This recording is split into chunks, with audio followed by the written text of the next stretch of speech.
예수님께서 회당장 야이로라는 사람의 딸이 죽어간다라는 소식을 듣고 급하게 이 회당장 야이로의 딸을 고치기 위해서 서둘러 가고 계시는 길이었습니다.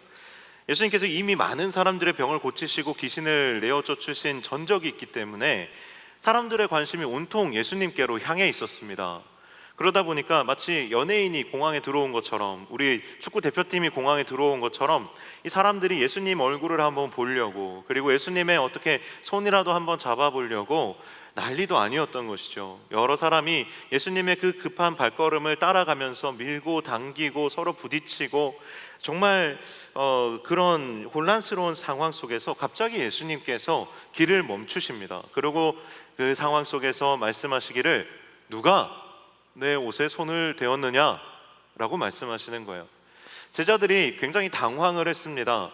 아니 예수님, 이렇게 많은 사람들이 서로 밀고 당기는 상황 가운데 있는데 당연히 누가 손이 좀 닿을 수도 있고 당연히 좀 누가 이렇게 스칠 수도 있는데, 아니 그걸 누구냐고 물으시면 그런 사람이 도대체 한둘이겠습니까? 라고 예수님께 제자들이 이야기를 하는 그런 상황인 것이죠. 오늘 본문의 상황이 그런 상황인 것입니다. 그런데 오늘 마가복음은 굉장히 친절한 것이, 예수님과 제자들 사이에 이런 사건이 일어나기 이미 그 전에 이 12년 동안 혈류의 근원이 마르지 않는, 계속해서 하혈을 하는 어떤 원인을 알 수 없는 질병에 걸린 한 여인에 대한 이야기를 쭉 해주고 있습니다. 굉장히 친절하죠. 오늘 예수님께서 이 여인을 고치시기 전에 이미 여인에 대한 설명을 마가복음이 해주고 있다라는 거예요.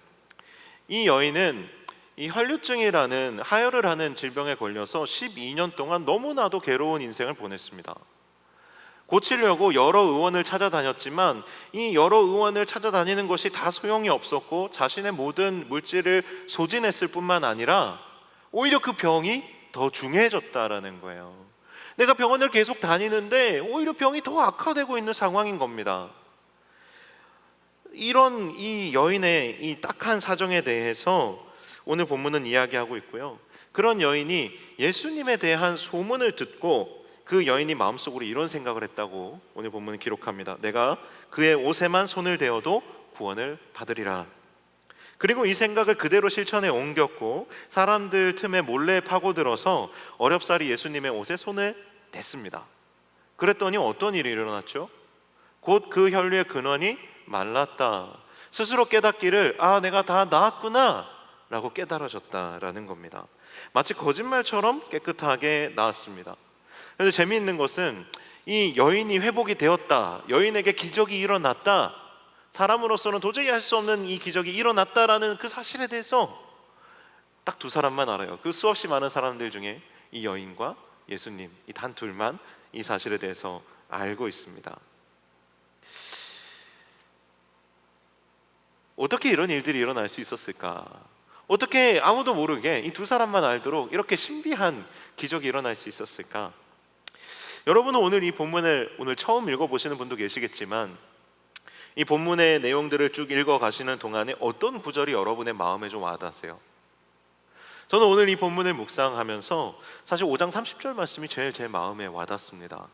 어떤 내용이냐 하면, 예수님께서 그 능력이 자기에게서 나간 줄을 곧 스스로 아시고, 제가 은혜 받은 구절은 이거예요. 무리 가운데서 돌이켜 말씀하시되. 예수님이 돌이키셨다라는 거예요. 예수님이 아주 급한 그 죽어가는 이 소녀, 한 소녀를 살리기 위해서 급하게 가시던 그 길을 예수님께서 돌이키셨다라는 거예요. 멈춰 섰다라는 거예요. 도대체 얼마나 중한 일이길래, 도대체 얼마나 예수님에게 의미 있는 사건이었길래 예수님께서 그 급하게 가던 걸음을 돌이켜서 누가 내 옷에 손을 대었냐고 물으셨을까라는 질문을 저는 하게 되었습니다. 예수님께서는 이 여인이 예수님의 옷에 손을 댐으로 말미암아 병이 다 나은 것으로 충분했다면 걸음을 돌이키실 필요가 없었어요. 왜냐하면 이미 손을 댄 순간 다 나았으니까. 그럼에도 불구하고 예수님은 돌이키셨단 말이에요. 그리고 누군지 찾으셨단 말이죠. 이 예수님의 행동만으로도 예수님은 그 옷깃만 스쳐도 치유력이 발휘가 되고, 그리고 또 예수님은 누가 자기에게 손을 대서 능력이 나갔다라는 것을 이미 다 알고 계시는 하나님의 아들, 신적인 존재, 문제로서 이 본문은 예수님을 이야기하고 있단 말이에요. 그러면 예수님은 이미 누가 예수님의 몸에 손을 댔는지, 어떤 사정으로 그러했는지를 다 아셨을 것입니다. 근데 그럼에도 불구하고 걸음을 돌이키셨어요. 왜요? 그 이유를 오늘 본문에서 우리가 찾아보자면 결국 이겁니다. 먼저는 너무나도 안타까운 여인의 이 인생이 예수님의 발걸음을 돌이킨 거예요. 여러분, 12회를 질병을 앓았다는 것은 육체적인 고통 이상의 것을 의미합니다. 몸도 불편하고 아프지만 이 여인에게 있어서 정말 심각한 고통은 보이지 않는 고통이었어요. 절망과 소외였습니다.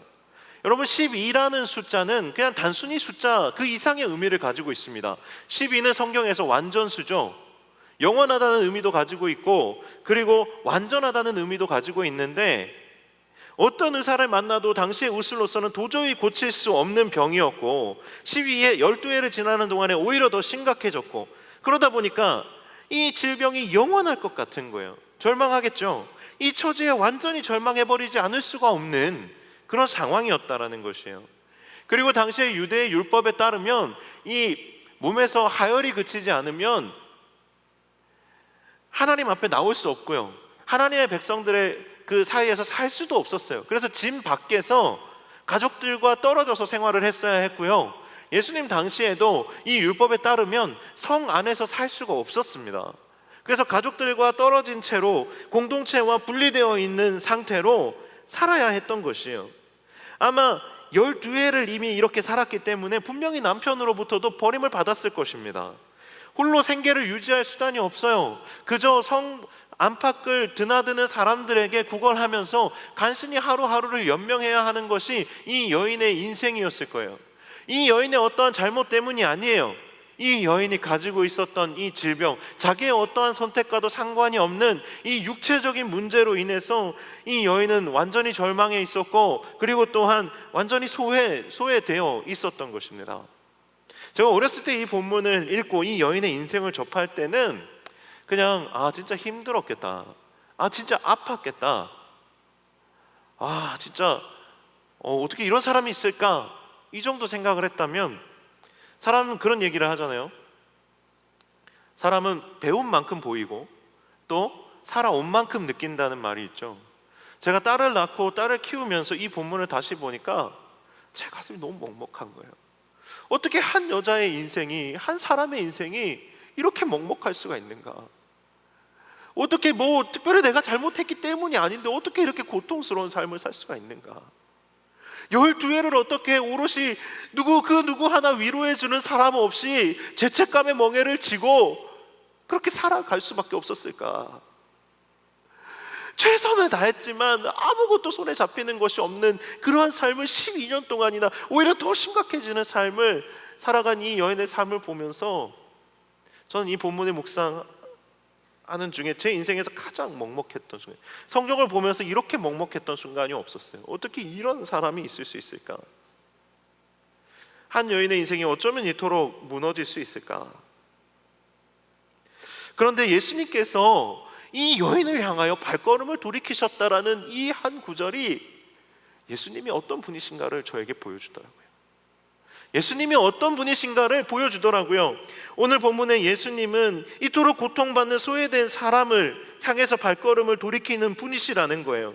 고통스럽고 절망적인 삶 속에서 용기를 내어 예수님께 도움을 청하러 나온 사람을 예수님은 절대로 외면하지 않으신다라는 것입니다.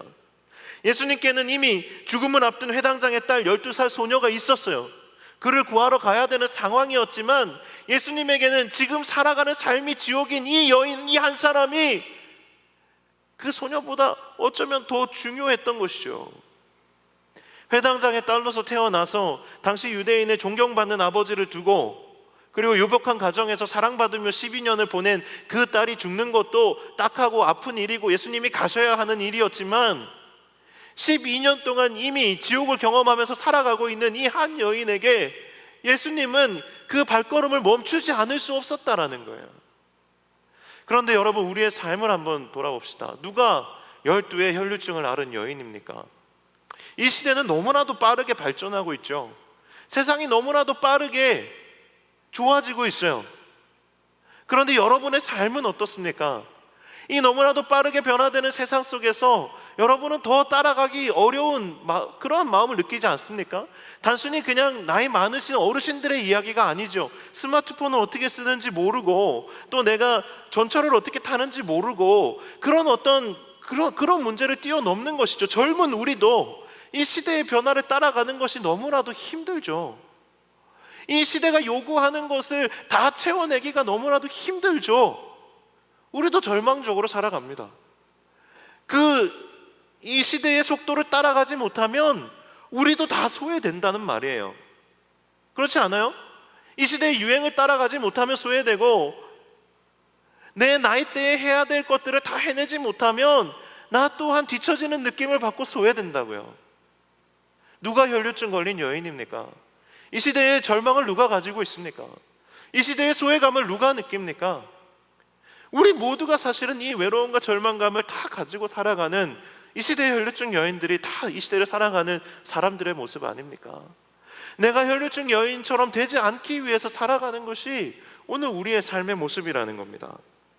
그런데 너무나도 오늘 이 본문에서 우리의 마음을 위로하는 것은, 또 우리의 마음에 격려가 되는 것은, 이 절망과 소외감 속에 살아가는 이 여인에게 예수님께서 그 발걸음을 돌이키셨다라는 거예요.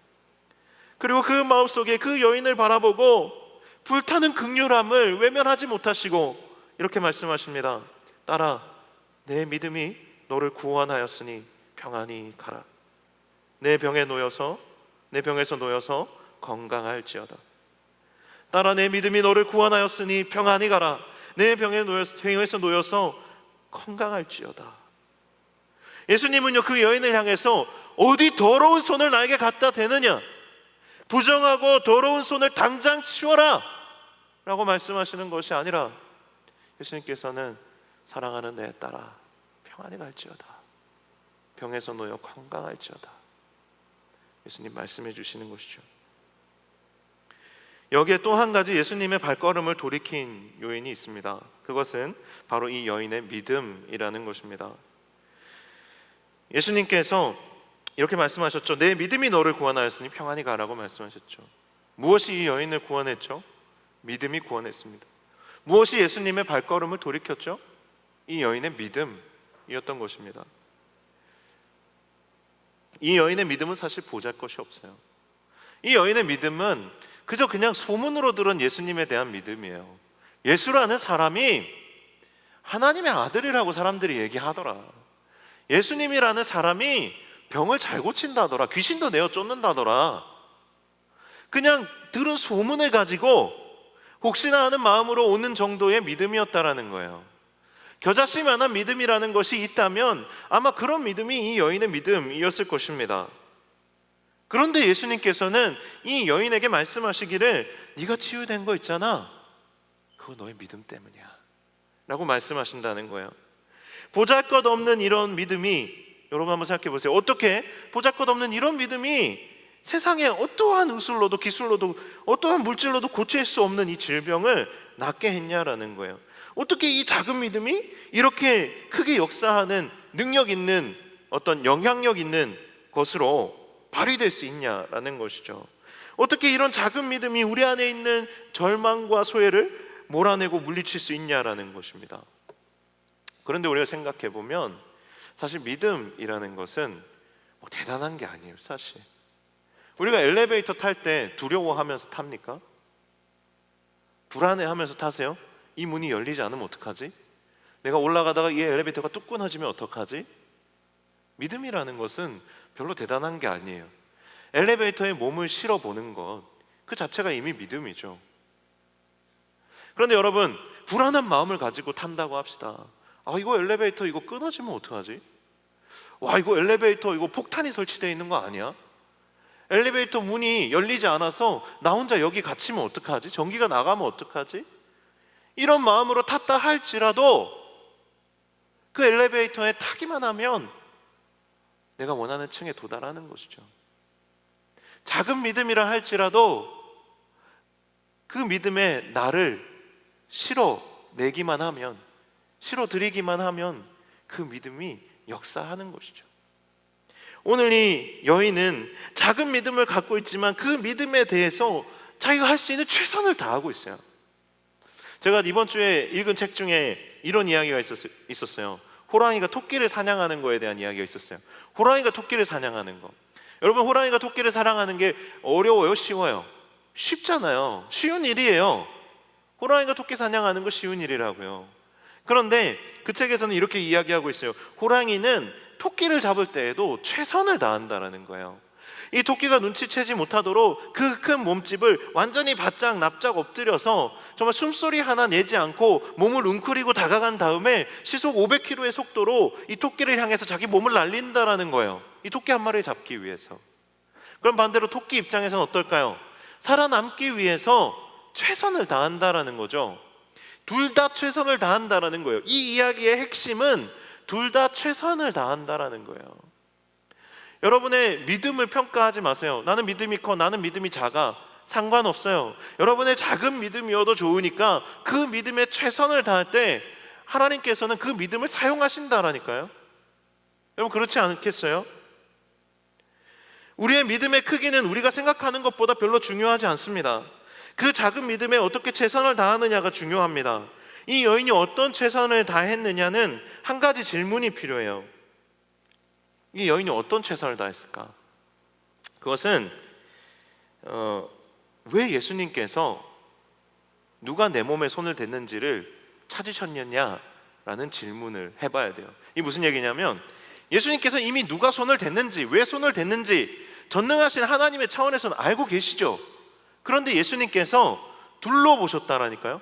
오늘 본문에 누가 내 몸에 손을 대었느냐라는 질문도 있지만 그 뒤에 예수님께서 회중을 둘러보시는 장면이 나와요.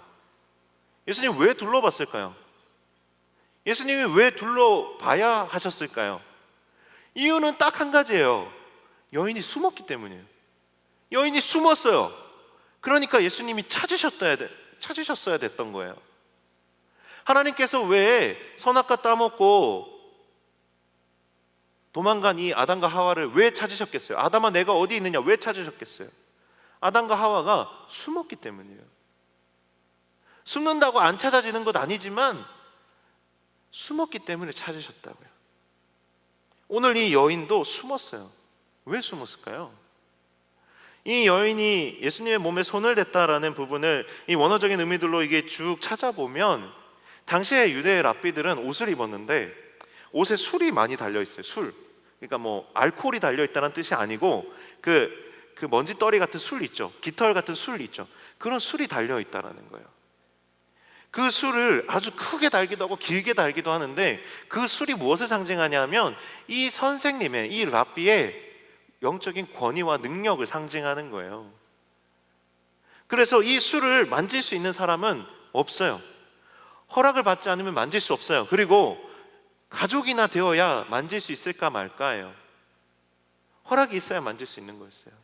그런데 이 여인이 예수님의 옷에 손을 댔다라고 했을 때는 그 능력을 상징하는 그 술에 손을 댄 거예요.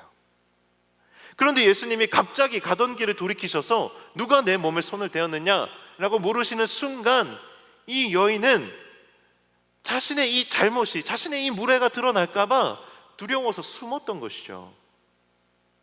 그 말은 곧 이 여인이 이 두려움을 극복하고 예수님의 옷에 손을 댔다라는 거예요. 예수님의 그 술에 손을 댔다라는 거예요.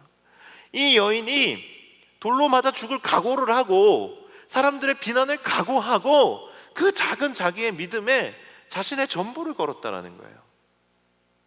그랬을 때 예수님께서 이 여인을 불러내시고 그러자 그 여인은 자신의 사정을 예수님 앞에서 다 아뢰었고 처벌을 기다리고 있는 이 여인에게 예수님이 인자한 목소리로 내 따라 내 믿음이 너를 구원하였으니 평안히 가라.